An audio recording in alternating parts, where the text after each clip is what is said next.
everyone was watching Tia, Danielle, and Lucy, Aimee Cringle was climbing. Quiet, focused, ruthless. She didn't show up to take part, she showed up to take the field by storm.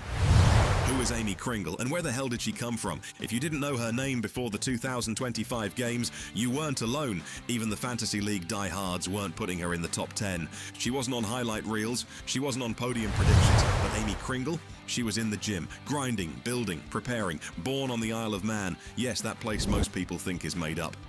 Aimee's been doing CrossFit since 2017, and while most elite athletes spend their early years surrounded by world-class coaches and multi-million-dollar setups, Aimee was lifting in a garage that looked like it was sponsored by duct tape and frozen turf. But don't let the small island fool you. She's been a quiet force in the UK scene for years. She's competed at Wadapalooza, she's shown up at semi-finals, she's taken her beatings, and she's taken... In 2023, she barely missed the A-Games qualification spot. Fast forward to 2024, and she'd made progress. But unfortunately, she still fell short. So in 2025, she didn't show up to be featured, she showed up to flip the script. She wasn't just fitter, she was dangerous.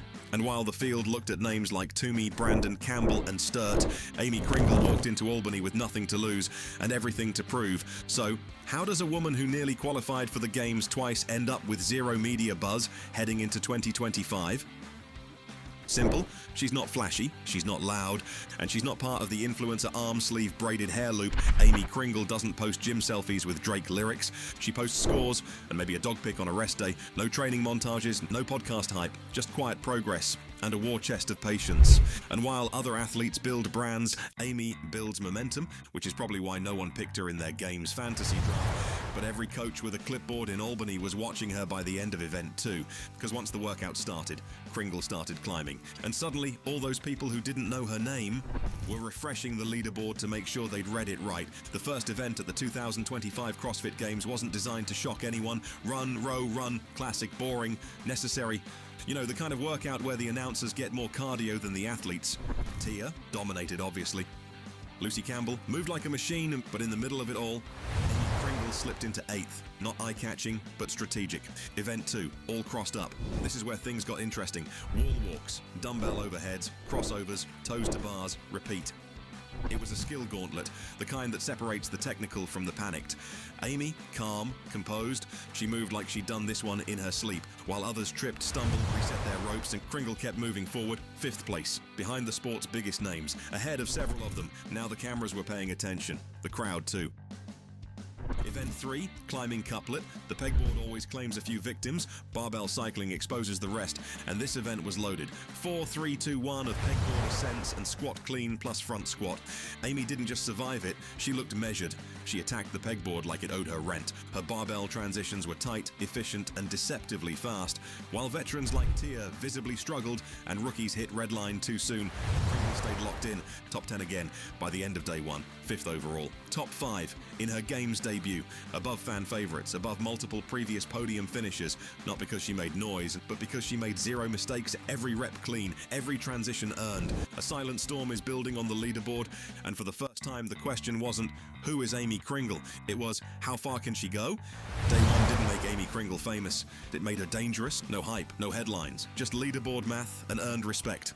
While others chased the spotlight, she chased clean reps, and now she's sitting in the top 5 with her best event still to come. This isn't a fluke, it's a climb, and the question now isn't who is Aimee Cringle, it's who's going to stop her. Because if day 1 was her breakout, day 2 might be her takeover. The workouts got heavier, the pace got nastier, and the leaderboard started to squeeze. Event 4, snatch ladder.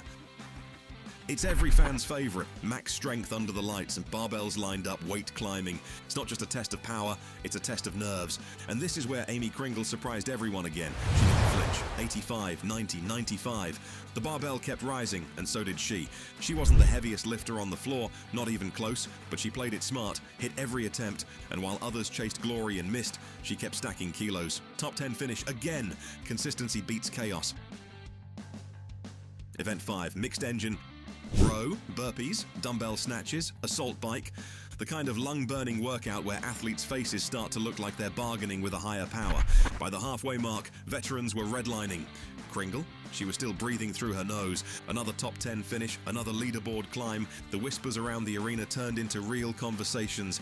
This isn't a Cinderella run. She's built for this. Event 6, Speed Skills Gauntlet. Handstand walks, pistols, rope climbs, all back to back. This one tripped up plenty of athletes. Even Toomey looked human for once. And here comes Cringle. Not flawless, but unshaken. She didn't win, she didn't need to. She stayed in control and collected points. Another safe top half finish that kept her in podium contention.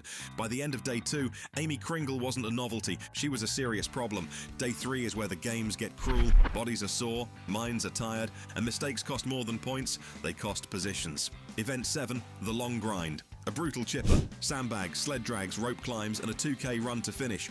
The kind of event designed to chew up rookies. Aimee? She gritted her teeth and leaned into the pain. The run looked ugly. The sandbag nearly buried her, but she didn't break. She clawed her way to 11th place, her lowest finish so far, but still high enough to protect her overall rank. Event 8, Sprint Showdown.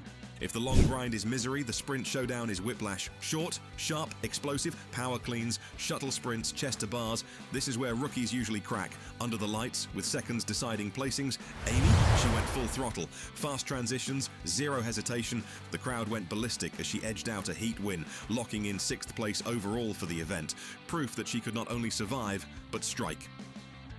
Event 9, finale, heavy and high. The closer, thrusters, muscle-ups, and the workout where legends are crowned and hopefuls get crushed. For Aimee, this was the final test. Could she hold her nerve with everything on the line? She fought. Every thruster looked like a war, every muscle-up a gamble, but she didn't quit, and she didn't fold. And when the dust cleared, Aimee Cringle finished 6th overall at the 2025 CrossFit Games. In her debut, in 3 days, Aimee Cringle went from who to watch her.